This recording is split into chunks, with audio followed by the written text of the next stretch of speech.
மதுரையிலிருந்து 7 கிலோமீட்டர் தொலைவில் இருக்கு திருப்பரங்குன்றம் முருகன் கோவில். முருகனோட அறுபடை வீடுகளில் முதல் இடம் இந்த கோவில் தாங்க. இந்த கோவிலில் முருகன் தெய்வானையோட திருமண கோலத்தில் இருக்காரு. அதனால இந்த கோவில் திருமண தலமாக பக்தர்கள் வழிபடுறாங்க.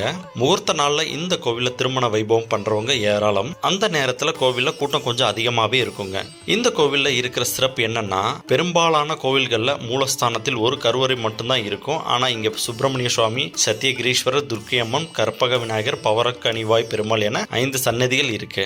அதுவும் சிவன் சன்னதியும் பெருமாள் சன்னதியும் எதிரெதிரே இருக்கிறது ரொம்ப சிறப்பான விஷயம். வேற எந்த கோவிலையும் கணக்கு கிடைக்காதுங்க.